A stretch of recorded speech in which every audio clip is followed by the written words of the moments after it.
सभी विद्यार्थियों का हमारे दधिमती ऑनलाइन क्लासेज में हार्दिक स्वागत है। मैं आपके सामने एक बार फिर से प्रस्तुत हूँ। आगे की जो अपने त्रिकोणमिति की जो अपनी प्रश्नावली 8.1 जिस पर हमने लास्ट प्रश्न 5 तक हमने किए थे और आपको मैंने समझाया था कि आप अभ्यास कार्य में आपको 2 प्रश्न मिलाने के लिए दिए गए थे, तो उसी के आगे अपन चर्चा करेंगे। एक बात आप सभी विद्यार्थियों को मैं कहना चाहूँगा कि ये जो प्रश्नावली है इसको आप कठिन नहीं समझें। इसमें जितना ज़्यादा हो सके आप प्रयास करें, अभ्यास करें और सूत्रों को याद करने की कोशिश करें। और सूत्र याद करने के लिए सबसे अच्छी तकनीक है कि आप उसको लिखें। बार बार लिखने से वो अच्छी तरह से आपके दिमाग में सेट हो जाएंगे। तो देखिए अपन अगले प्रश्नों की तरफ चर्चा करते हैं। जैसा कि मैंने आपको पूर्व में बताया था कि ये जो प्रश्नावली है, इस प्रश्नावली में मुख्यतः त्रिकोणमितीय अनुपातों के पदों को हल करके उनके प्रश्नों के समस्याओं का समाधान अपने को करना है। तो आगे मैंने आपके सामने, आप देख ही रहे होंगे बोर्ड पे, मैंने प्रश्नावली 8.1 के मैंने 2 प्रश्न आपके सामने प्रस्तुत किए हैं, 6ठा और 7वां। तो अपन इन 2 प्रश्नों को अच्छी तरह से हल करेंगे। और इन प्रश्नों के अंतर्गत आपको ध्यान रखने की आवश्यकता यह भी है कि ये जो 6ठा सवाल आपको दिया गया है, इसमें जैसे कि आपको पिछली बार भुजाओं के मान या भुजाओं के अनुपात दे रखे थे, वो इस बार आपको दिए हुए नहीं है। तो आपको उसको समझ के चित्र में लेकर फिर उसको आपको आगे बढ़ाना है। तो देखिए अपन शुरुआत करते हैं प्रश्न संख्या 6 पर। प्रश्न संख्या 6 पर अपन बातचीत करते हैं। प्रश्न संख्या 6 जो है, एक बार आप ध्यान से सुन लीजिए। प्रश्न दिया गया है, यदि कोण ए और कोण बी न्यून कोण हो, जहां cos A बराबर cos B हो, तो दिखाइए कि कोण A बराबर कोण B। अब आप देख सकते हो कि यहाँ पर 2 आपको कोण न्यून कोण दे रखे हैं, मतलब एक त्रिभुज में 2 कोण न्यून कोण होते हैं। तो हमें ठीक चित्र बनाकर उन्हीं 2 न्यून कोणों पर चर्चा करनी है। तो यहाँ पर अपन दिए गए 2 कोण A और B है, लेकिन एक अन्य बिंदु C लेकर अपन उसको समकोण प्रकट करेंगे। तो देखिए, आप इसके लिए चित्र में बना देता हूं आपके सामने। मैंने इस प्रकार से एक समकोण त्रिभुज आपके सामने प्रदर्शित किया है। इस समकोण त्रिभुज के अंदर मैं न्यून कोणों को लिख देता हूं A, और इस न्यून कोण को मैं लिख देता हूं B, और इस C बिंदु को मैं ले लेता हूं समकोण। तो अब यहां पर सबसे पहले इस चित्र के अकॉर्डिंग जो इसकी भाषा बनाएंगे, भाषा हम यहां लिखेंगे चित्रानुसार त्रिभुज ABC एक समकोण त्रिभुज है। देखिए विद्यार्थियों, ध्यान से देखिए आप इस चीज को। मैंने यहाँ पर 2 कोण न्यून कोण उसने प्रश्न में कहा है, और मैंने वही 2 न्यून कोण इस चित्र में दर्शाए हैं। और तीसरा बिंदु, क्योंकि अपन त्रिभुज प्रकट करेंगे तो 3 बिंदुओं की आवश्यकता हमें पड़ेगी, तो हमने तीसरा बिंदु जो C लिखा है वो हमने समकोण से इंगित किया है। तो मैंने उसी के आधार पर यह लिखा है कि चित्रानुसार त्रिभुज ABC एक समकोण त्रिभुज है, जिसमें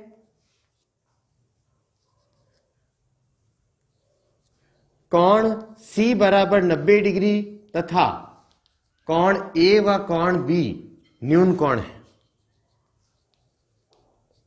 मैंने चित्र जो बनाया उसके आधार पर मैंने भाषा लिख दी है कि त्रिभुज ABC एक समकोण त्रिभुज है, जिसमें कोण C, ये वाला जो कोण है ये 90 डिग्री है, और बाकी के जो दोनों कोण है, कोण A और कोण B, उसको मैंने प्रकट किया है न्यून कोण के पदों में। अब देखिए यहां पर हमें दिया हुआ क्या है, हमें दे रखा है cos A बराबर cos B, लेकिन लास्ट में उसने लिखा है दिखाइए कि। दिखाने का मतलब है हमें यहां पर सिद्ध करना है, ये चीज हमें यहां पर प्रकट करनी है कि कोण A और कोण B बराबर है। तो हम यहां पर लिख देते हैं सिद्ध करना है। सिद्ध करना है में हम लिखेंगे कोण A बराबर कोण B। अब हमें जो कार्य करना है इन दोनों कोणों के लिए करना है, और हमें दिया गया जो चीज है उसके उपयोग में हमें लेना है। हम लिखेंगे चूंकि cos A बराबर cos B ये हमें दिया हुआ है, तो इसको हम लिख देंगे समीकरण नंबर E। हमें दिया हुआ जो पॉइंट है cos A बराबर cos B, इसका मतलब ये हुआ कि ये A और B ये न्यून कोण है, और इस न्यून कोण पर आधारित हमें कार्य करना है। तो सबसे पहले इस चित्र को ध्यान से देखें आप। इस चित्र में ये कौन सी समकोण है, तो समकोण की जो सामने की भुजा है इसको हम लिखेंगे कर्ण। अब लंब और आधार जो हमें लेना है वो इन न्यून कोणों पर आधारित हमें लेकर कार्य करना है, क्योंकि जैसा कि पूर्व की कक्षा में मैंने आपको समझाया था कि आपको जो जो पद जो जो कोण आपको दिए हैं उनके अनुसार न्यून कोण लेकर आपको लंब कर्ण आधार को प्रकट करना है। तो हम इस समीकरण 1 के दोनों मान निकालने के लिए पहले मैं बात करता हूं इस ए पर। मैं यहां लिखूंगा कोण ए न्यून कोण हो तो, या कोण ए को न्यून कोण लेने पर। देखिए इसमें कर्ण तो वही फिक्स है अपना, भुजा का मान नहीं है तो भुजा के चिन्ह प्रकट करेंगे हम। कर्ण हमारा फिक्स है ए बी, क्योंकि समकोण के सामने की भुजा है। अब हम लंब देखेंगे, तो जब हम न्यून कोण ए ले रहे हैं तो न्यून कोण के सामने की भुजा लंब होगी, तो ये भुजा होगी हमारे पास में सी बी। लंब लिखेंगे अपन सी बी, और इसके आधार पर जो इसका आधार होगा वो बची हुई भुजा हो जाएगी हमारे पास ए सी। तो देखिए बेटा, मैंने जो ध्यान दिया है यहां पर कार्य जो किया है मैंने कोण ए को न्यून कोण लेकर किया है। ध्यान देते रहना आप, इस कोण ए को न्यून कोण लिया तो कर्ण हमारा फिक्स है, देखो 90 डिग्री के सामने कर्ण हुआ ए बी। और फिर हमने देखा लंब, लंब हमने न्यून कोण ए के सामने देखा, लंब हो गया हमारा सी बी, और बच गई भुजा ए सी, ये ए सी बन गया हमारा आधार। तो अब हम बात करेंगे कॉस ए बराबर, अब कॉस के लिए वही सूत्र हमारा लाल जी बटा कक्का जी वाला, एल बटा के साइन को प्रकट करता है लंब बटा कर्ण, उसके बाद ए बटा के ये प्रकट करेगा हमारे कॉस को। तो या कॉस ए बराबर हम क्या लिखेंगे, आधार बटा कर्ण। तो देखिए इस भुजा में आधार क्या बनेगा हमारा ए सी, और कर्ण क्या बन जाएगा ए बी। इसको लिख देंगे हम समीकरण नंबर 2। इसी प्रकार अब हम बात करेंगे इसी प्रकार हम क्या करते हैं, दूसरा कोण, कोण बी, कोण बी न्यून कोण हो तो। अब जब हम कोण बी को न्यून कोण लेंगे तो मैंने जैसा कि आपको बतलाया कर्ण हमारा फिक्स है, कर्ण वही समकोण के सामने वाली भुजा है, कर्ण हमारा ए बी ही रहेगा। इसके बाद हम चर्चा करेंगे आगे लंब को लेकर। तो देखिए कोण बी न्यून कोण में ले रहा हूं तो इसके सामने की भुजा ए सी ये हो जाएगा लंब, और बची हुई भुजा आधार, आधार हो जाएगा हमारे पास में सी बी। तो इस प्रकार जो हमें अगला मान प्राप्त होगा कॉस बी, क्योंकि हमने बी को न्यून कोण लिया और हमें कॉस बी की आवश्यकता है, तो कॉस बी इसके लिए फिर से वही सूत्र लागू होगा, आधार बटा कर्ण, लेकिन इस बार आधार अलग हो जाएगा। आधार लिखेंगे हम सी बी और कर्ण वही हमारा ए बी। इसको लिख दिया हमने समीकरण नंबर 3। तो एक बार आप फिर से इस पूरे सवाल पर ध्यान दे लीजिए, फिर मैं आपको इसके अंतिम पड़ाव पर लेके चलता हूं।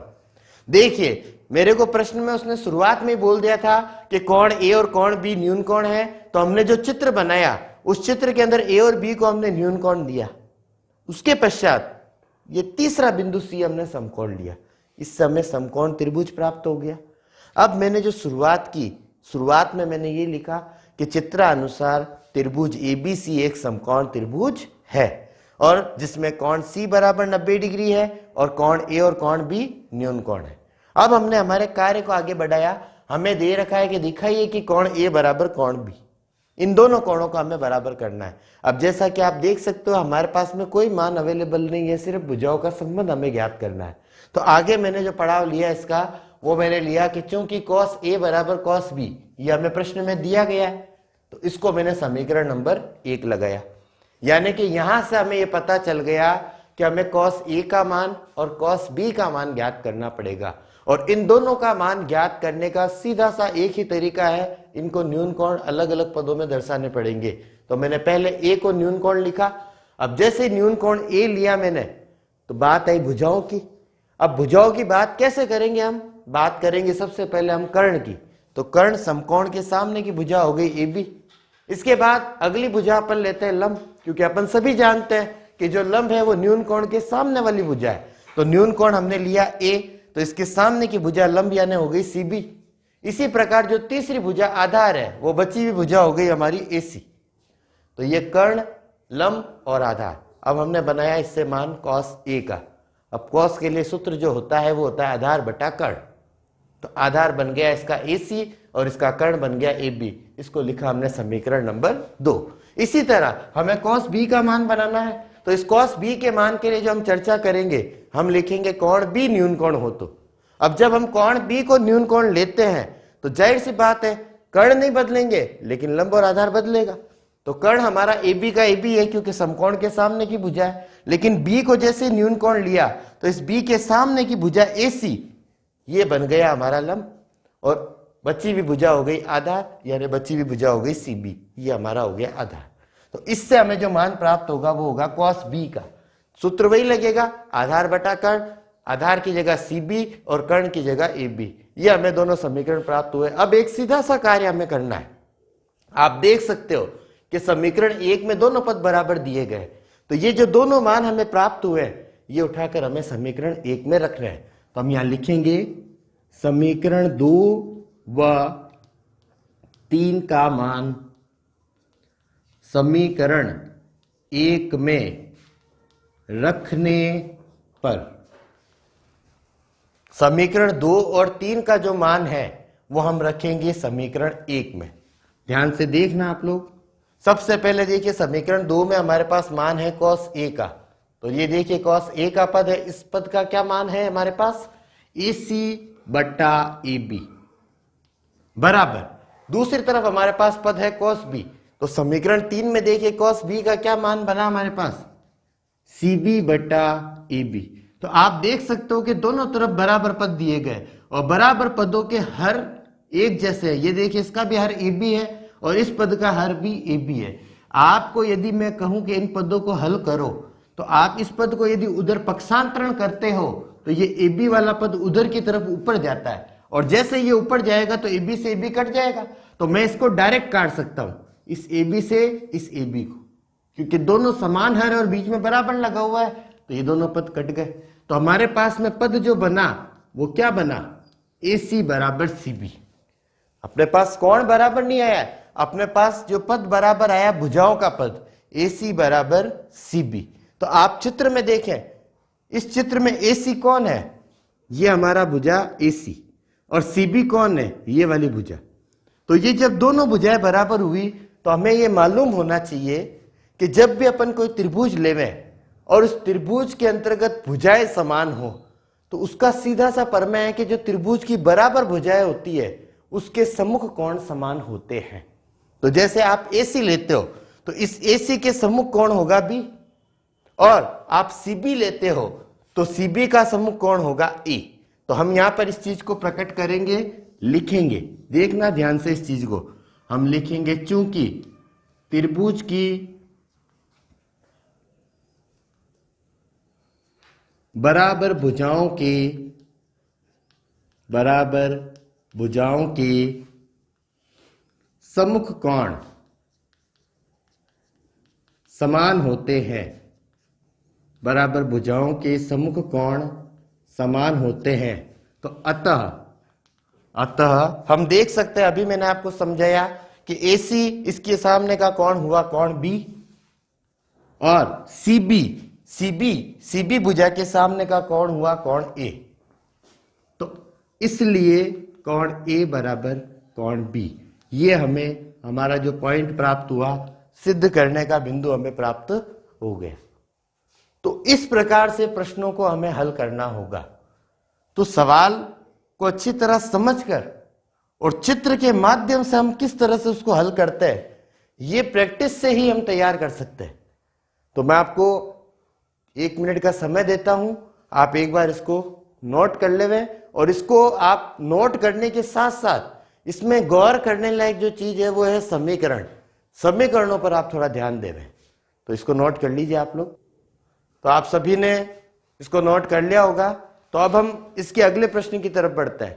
बेटा आप सभी एक चीज का विशेष तौर पर ध्यान रखें कि जो भी आप प्रश्न मिलाते हैं उनको एक बार मिलाने के बाद अपना स्वयं का एक टेस्ट अवश्य लेवें।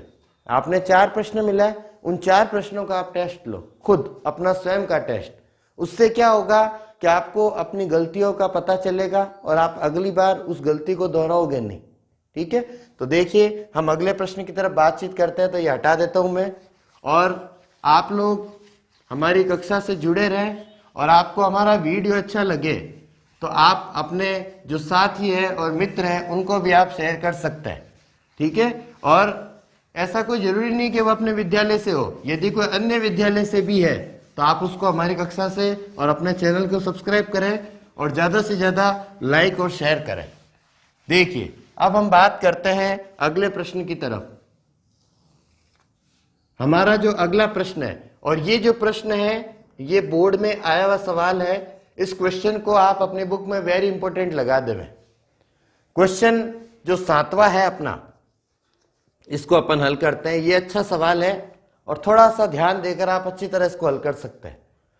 देखिए इसमें जो दे रखा है अपने को, यदि cot थीटा बराबर 7/8 हो तो, अब यहां प्रश्न की पहली लाइन से ही देख सकते हैं कि आपको जो पद दिया है अनुपात के रूप में दिया है cot का पद 7/8, और आपको दो व्यंजक दे रखे हैं जो आपके सामने लिखे हुए हैं। पहला व्यंजक है जिसमें पूरा पद है 1 + sin थीटा 1 - sin थीटा और बट्टा 1 + cos थीटा 1 - cos थीटा, और दूसरा व्यंजक आपको दिया है cot स्क्वायर थीटा। इनके मान हमें ज्ञात करने हैं। तो यहां पर देखो अपने लिए इन दोनों व्यंजकों की गणना अपने को करनी है। तो ये लगभग कार्य जो है आपका पूर्व की कक्षा के अंदर अपन ने अनुपात के द्वारा भुजाओं को बनाया था, ठीक वही कार्य हमें वापस से यहां पर दोहराना है। तो आप लोग हमारे साथ बने रहें और ध्यान देते रहे बोर्ड पर। देखिए हम यहां सबसे पहले यूज करेंगे, हमें जो दिया गया मान है cot थीटा बराबर 7/8। अब आप अच्छी तरह से जानते हैं कि जो cot है वो दो भुजाओं का अनुपात प्रकट करता है। जैसे tan करता है, tan जो प्रकट करता है वो लंब बटा आधार, तो cot उसका उल्टा है, ये प्रकट करेगा आधार बटा लंब। देखिए बेटा आप लोग ध्यान रखें कि ये जो आधार बटा लंब है ये भुजाओं के मान नहीं प्रकट कर रहा है, ये प्रकट कर रहा है अनुपातों को। तो जैसे कि आधार का अनुपात है 7 और लंब का अनुपात है 8, इसका मतलब इन दोनों अनुपातों से हमें बनाना है कर्ण। तो हम इन दोनों भुजाओं को मानेंगे क्योंकि अनुपात के पद एक गुणक को प्रकट करते हैं, उसके स्वयं के मान को प्रकट नहीं करते। तो हम यहां लिखेंगे माना, हम यहां लिखेंगे माना आधार बराबर, अब आधार का गुणक 7 है तो इसको हम लिखेंगे 7x, व लंब, लंब है 8 तो इस लंब को हम प्रकट करेंगे 8x, यानी इसकी तीसरी भुजा हमें ज्ञात करनी है कर्ण। तो हम सीधा सूत्र लगाएंगे अब पाइथागोरस वाला, कर्ण स्क्वायर बराबर आधार स्क्वायर प्लस लंब स्क्वायर, कर्ण स्क्वायर बराबर आधार स्क्वायर प्लस लंब स्क्वायर। देखिए मान रखते हैं अपन, कर्ण स्क्वायर तो हमें ज्ञात करना है तो कर्ण स्क्वायर ही लिखेंगे, बराबर आधार का मान, आधार का मान हमने लिया 7x तो 7x का स्क्वायर, प्लस लंब, लंब हमने लिया 8x तो ये हो जाएगा 8x का स्क्वायर। तो देखिए इसको आगे बढ़ाते हैं अपन, कर्ण स्क्वायर बराबर, अब इस 7x का स्क्वायर करने पर हमें प्राप्त हुआ 49x स्क्वायर, और 8x का जब हमने स्क्वायर किया तो हमें प्राप्त हो गया 64x स्क्वायर। अब हमें इसको आगे बढ़ाना है, इससे हम आगे बढ़ेंगे कर्ण स्क्वायर बराबर, अब इन दोनों पदों को जोड़ देंगे क्योंकि हमें कर्ण की गणना करनी और ये स्क्वायर के अंदर है, इसको हल करने पर ही हम आगे वर्गमूल कर पाएंगे। तो 49 और 64 दोनों का योग अपन करते हैं तो हमें प्राप्त होता है 113x स्क्वायर। अब आगे की क्रिया विधि ये है कि हम स्क्वायर हटाना, और जैसे हम स्क्वायर हटाएंगे तो इधर आ जाएगा रूट 113x स्क्वायर। स्क्वायर को हटाते हैं तो दूसरी तरफ वर्गमूल आता है, और वर्गमूल आने का सीधा सा अर्थ है कि हमें गुणनखंड द्वारा उसके युग्म बनाकर उसको हल करना है। तो आप सबसे पहले देखिए हम किस प्रकार से इसका वर्गमूल ज्ञात करते हैं। जैसे कि आप देख सकते हैं 113 है, ये जो 113 है ये एक अभाज्य संख्या है, इस संख्या में किसी अन्य का भाग जाता ही नहीं है, इसका मतलब इसका गुणनखंड संभव नहीं है, और इसका गुणनखंड संभव नहीं होने का मतलब इसको हम किस में लिखेंगे, रूट में। तो अपना जो कर्ण बनेगा वो बनेगा रूट 113। अब 113 तो रूट में आएगा, लेकिन इसके पीछे का पद हमारे पास क्या है, एक्स स्क्वायर है, तो एक्स स्क्वायर का वर्गमूल हम रूट के बाहर निकाल देंगे तो हो जाएगा एक्स।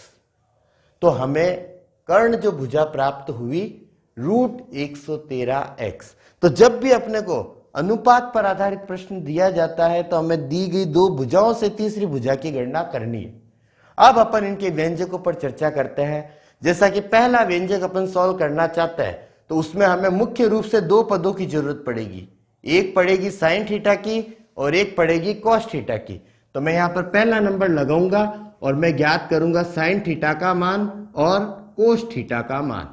देखते रहिए आप ध्यान से। साइन थीटा का मान, अब साइन का अनुपात अपन अच्छी तरह जानते हैं, लंब बटा कर्ण। लाल बटा कक्का जो अपन ने लिखा उसका पहला पद L बटा के, लंब बटा कर्ण। तो लंब का मान हमारे पास में क्या उपलब्ध है, देखिए 8x, और कर्ण का मान हमारे पास में है √113x। दोनों तरफ x से x कट गया तो यह हमें प्राप्त हुआ 8 बट्टा √113। यह हमें साइन थीटा का मान प्राप्त हो गया। इसी प्रकार हम बात करते हैं कोस थीटा की। कोस थीटा में हमारा जो पद आएगा आधार बटा कर्ण। तो देखिए आधार का मान हमारे पास में है 7x और बट्टा कर्ण का मान है √113x। यहां पर भी x से हम x को हटा देंगे तो हमारे पास आएगा 7 बट्टा √113। अब हम अपने मेन पॉइंट पर चलते हैं जिसका मान हमें ज्ञात करना है। आप देख सकते हैं कि ये पूरा पद, पूरा व्यंजक हमें लेना पड़ेगा। 1 plus sine theta 1 minus sine theta upon 1 plus cos theta और 1 माइनस कॉस थीटा। अब इसमें मैं मान रखूंगा। मान किस प्रकार से रखेंगे, ध्यान से देखते रहना आप लोग। साइन की जगह हमें रखना है 8 बट्टा √113 को और कॉस की जगह हमें रखना है 7 बट्टा √113 को। तो देखिए सबसे पहले हमारे पास में आया 1 प्लस, अब साइन का मान हम लिखेंगे यहां पर 8 बट्टा √113 और 1 माइनस साइन है तो 1 माइनस यहां पर हो जाएगा 8 बट्टा √113। इसी तरह बट्टा, अब बट्टे में देखिए कॉस का पद है और कॉस का मान हमारे पास में 7 बट्टा √113। तो 1 प्लस कॉस है तो 1 प्लस 7 रूट बट्टा √113 और 1 माइनस 7 बट्टा √113। तो आप देख सकते हैं कि जो मैंने दोनों मान ज्ञात किए थे साइन थीटा और कोस थीटा के, वो मैंने अपने व्यंजक में रख दिए। अब इन व्यंजकों को हल करने का बहुत साधारण तरीका है। आप इन पदों को थोड़ा ध्यान से देखिए। ऊपर और नीचे बीज गणितीय सर्व समीकरणों का उपयोग हो रहा है। जैसे आप यहां देख सकते हैं कि दोनों पद सेम है, सिर्फ एक प्लस का है और एक माइनस का है। इसी तरह नीचे भी दोनों पद सेम है, सिर्फ फर्क किसका आ रहा है, इसके चिन्ह का। तो यहां पर सर्व समीकरण लगेगी बीज गणित की, और वो बीज गणित की सर्व समीकरण आपकी है a plus B A minus B बराबर a² माइनस b²। आप इस सर्व समीकरण से इन ऊपर के और नीचे के पदों को हल करेंगे। तो देखना ध्यान से कैसे बढ़ते हैं अपन आगे, ध्यान दीजिए आप लोग। देखिए ऊपर की तरफ ध्यान दीजिए, a की जगह 1 बनता है और b की जगह बनता है 8 बट्टा √113। तो जब मैं इसको a प्लस बी और a माइनस बी से इंगित कर रहा हूं तो बनेगा क्या, a² माइनस b²। तो हम लिखेंगे a² यानी कि 1 का स्क्वायर माइनस, अब b की जगह हम लिखेंगे 8 बट्टा √113 का होल स्क्वायर। इसी तरह नीचे बट्टा लगाना है अपने को। अब बट्टा लगाने के बाद अगला स्टेप जो अपना होगा वो नीचे का होगा, हर वाला, और हर में भी एक ये चीज लागू होगी, बस मान बदलेंगे। यहाँ a की जगह दोनों में 1 आ रहा है, लेकिन b की जगह हमारे पास क्या पद आता है, 7 बट्टा √113। तो हम यहाँ लिखेंगे नीचे की तरफ 1 का स्क्वायर माइनस 7 बट्टा √113 का स्क्वायर। तो देख सकते हो आप, मैंने जो दोनों पद सॉल्व किए हैं वो एक ही सर्व समीकरण से सॉल्व किए हैं। आप देखो, अब इसको आगे बढ़ाते हैं। जैसे 1 का स्क्वायर हो जाएगा 1 माइनस, अब 8 बट्टा √113 है तो 8 का स्क्वायर अपन लिखेंगे 64। और आप अच्छी तरह से जानते हो, और नहीं जानते हो तो आप ध्यान रखो कि जब भी कोई रूट का पद आए और उसका हमें वर्ग करना हो, स्क्वायर करना हो, तो रूट को हम हटा देंगे। तो इसके बट्टे में लिखेंगे हम 113, रूट हटा के हमने केवल क्या लिख दिया, 113। इसी तरह इस पूरे पद का हल लेना है अपने को। यहां नीचे की तरफ 1 का स्क्वायर हो जाएगा हमारे पास 1 माइनस इस 7 का स्क्वायर करेंगे तो 49, और नीचे वही कार्य, रूट हटा देंगे 113। अब आप देखिए ये क्रिया विधि तो हमने कर दी, लेकिन अब आप देख सकते हो कि इसके अंश और हर के जो दोनों पद है वो भिन्नात्मक रूप से सरल करने पड़ेंगे। और भिन्नात्मक रूप से जब भी पदों को हमें सरल करना हो तो उसके लिए सीधा तरीका है अंश और हर पर बात करनी पड़ेगी। तो जैसे एक है तो इस एक को हम प्रकट कर सकते हैं 1/1 और नीचे भी 1/1। तो अब इनको हल करने के लिए पहले तो मैं इनके ऊपर नीचे की तरफ कोष्टक लगा देता हूं और ऊपर कोष्टक में मैं क्या करूंगा, बट्टे में 1 और 113 है तो इसका लसअ 113। जब भी एक के साथ कोई संख्या आती है लसअ बनता वही पद है। तो 113। अब हरों का भाग दो और अंशों से गुणा करो। इसके हर में कितना है 1। अब 1 का भाग जब आप इस हर इसके लसअ में देते हो 113 में तो जाहिर सी बात 113 बार जाएगा और 113 ही ऊपर 1 से गुणा होगा। तो हमारे पास ऊपर 113 बन गया माइनस इसके हर में 113 है और 113 में भाग दोगे कटेगा यानी कि ऊपर 64 का 64। इसी तरह नीचे भी क्रियाविधि करेंगे हम। नीचे भी आप देख सकते हो वही क्रिया होगी, बट्टे में हमें प्राप्त हो जाएगा 113। अब हम क्या कर देंगे, अब हम करेंगे वही हर का भाग लसअ में। इस 1 का भाग दोगे तो ये 113 है जैसे कि जैसे ऊपर गुणा हो गया, फिर माइनस यहाँ हर में 113 से लसअ 113 कटेगा तो ये गुण 50 का गुण 50। अब इसको आगे बढ़ाने का साधारण सा आसान सा तरीका है। आप देख सकते हो ऊपर वाली भिन्न में भी बट्टा 113 है, नीचे वाली भिन्न में भी बट्टा 113 है। तो इस बट्टे 113 को हम कैंसिल कर देंगे क्योंकि आप जानते हो नीचे का पद हमेशा उल्टा होता है, वो अंश में जाता है। अब हम क्या करेंगे, 113 में से हम 64 घटाएंगे। तो 113 में से जब 64 घटाते हैं तो प्राप्त होता है गुण 50 और बट्टा 113 में से गुण 50 घटाते हैं तो प्राप्त होता है 64। तो ये देखिए जो हमारा पहला व्यंजक था, ये पहला व्यंजक का मान हमें प्राप्त हो गया 49/64। ये हमें इस पहले व्यंजक का उत्तर या हल प्राप्त हुआ। तो इसको एक बार आप ध्यान से देख लें, फिर मैं आपको दूसरे व्यंजक की तरफ लेके चलता हूं। देखिए आप लोग, मैंने शुरुआत किस प्रकार से की, मैं आपको पूरा हल A to Z अच्छी तरह समझा रहा हूं। देखिए सबसे पहले आपको शुरुआत में क्या दिया गया था, कोट थीटा बराबर 7/8। मैंने आपसे एक ही बात कही कि जो भी पद दिया है वो अनुपात को प्रकट करता है। तो कोट जो अनुपात प्रकट करता है आधार बटा लंब। तो आधार यानी कि 7x और लंब यानी कि 8x, ये हमने माना। अब इससे हमने कर्ण बनाना है तो हमने सूत्र लगाया कर्ण स्क्वायर बराबर आधार स्क्वायर प्लस लंब स्क्वायर। तो कर्ण स्क्वायर बराबर आधार का मान रखा 7x का स्क्वायर, लंब का मान हमने रखा 8x का स्क्वायर। तो ये बना गुण 50x स्क्वायर और ये बना 64x स्क्वायर।